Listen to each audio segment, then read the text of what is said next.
Everything is huge. Harriet is supercharged.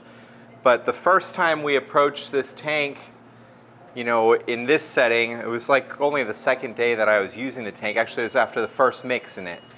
And we did exactly what we did at the garage, and we turned out like a goop, like a very, very developed piece of starter that could not dispense. We've tried to learn a thing or two in the last week. We might be supercharging Harriet. Today we're kind of going into the next iteration of experimentation. We're going into the weekend now, and so it's a great opportunity to run some tests and see what we can do before the next week begins. So what I'm going to first do is just basically discharge the starter. I've got a little stand and a scale. So I'm first going to discharge the amount that I'm going to refresh tomorrow. I've been refreshing with 12K. So I've been doing a 2-4-5 ratio, 2K, 4K, 5K ratio. So 2K being the starter, 4K being the flour, 5K being the water. Scaled up to basically 12, 24, 30 in this tank. And that has been resulting in a absolutely supercharged Harriet. So everything's huge.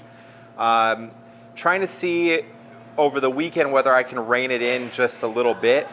So I'm going to drop the inoculation in half and do a 6 24-30 today. So that would be the equivalent of a 1-4-5. So basically it's going to be 25% starter to flour today. So cutting the amount of starter in half. I think it's wise, given where the starter is at the end of this week, to kind of balance it out. But I'm also going to run a couple other experiments. So with the starter that I take out today, part of what I'm going to do with the starter I take out today is I'm going to fill up buckets to a certain increment and see whether they expand or contract, so I can get an idea of, after this program keeps running, whether the starter's truly at peak maturity and dropping and receding, or whether there's still juice in the tank. I'm kind of curious, because basically this tank functions in a way where the temperature drops incrementally over the course of a few hours, and then it holds it at a lower temperature where fermentation is supposed to really slow. The question I have is there... The density coming out is lower because it's been stirred regularly, so it hasn't really gone into that expansion mode. So I want to see whether it will expand out of the tank or whether it will fall. We'll see. So first things first, though, I'm going to hit the discharge button, open up my auger. That looks a heck of a lot better than the last time we did this. So that is the starter that we're going to put back in the tank. And if you see it volumetrically, it's basically right where it's supposed to be, 6K, 6K. So, you know, the stirring effect of this tank basically gets rid of that extra rise. But that doesn't mean that the starter isn't active. What we've realized is it's beyond active, even though volumetrically, you know, basically the tank stirs every so often, which makes it seem as though the starter hasn't grown, but in fact it's just basically compressed. So now we're going to run that experiment with 5K. What I've absolutely been loving about this system is that I can scale out all my mixes. I basically just scale out of the tank right into the mixes that I need to do for the day, and it's super streamlined in that way.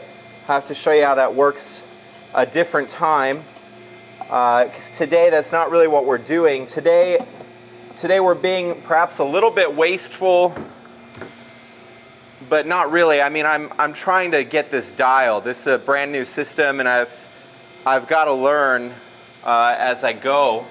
So the last bit of starter in the tank doesn't come out as easily as the first bit, but I've found some tricks in the last week to help. For one, it's just also like the more time you have, the better. To just kind of let this happen in the background. Once you get to a safe level. But there's still a fair amount in there that's coming out nicely. I found that if you rotate between the discharge setting and just letting it kind of gravity feed down, at the end it sort of helps, especially if the starter's a good consistency. So this is all just kind of coming out as I want it to right now. And in a minute I'll close the hatch again and it will stir a little bit and hopefully help the situation some more. A constant stir at the end is less effective because just like moving the starter around in the bowl. One thing to sort of note is that even though I'm reducing the inoculation, I'm not reducing as much as I think because there's a amount of starter left in this tank at the very bottom that doesn't come out. And we haven't actually done the due diligence to actually empty it fully and see how much is actually remaining at the end. So even though I'm reducing to, on paper, 25% inoculation, it might be 40 that I'm reducing to. And that might also be a contributing factor into why I have a supercharged starter, because I might actually be refreshing closer to like a 111, the way that I've been doing this last few days with the amounts, because of the amount that's left here at the bottom of the tank that's sort of unaccounted for in this whole equation. On a regular day, this is about how much starter we're using, and so now that it's like a non-regular production day, my job is to make sure that the starter's in as good or better shape going into next week. So, you know, I'll waste some today as I'm learning, but that's part of what's going to make it possible to learn. So I'm going to open this up and you can see kind of the remnants. And you know, it doesn't look like much, but this is a pretty large bowl. So that still adds up to a fair amount, which could be affecting things.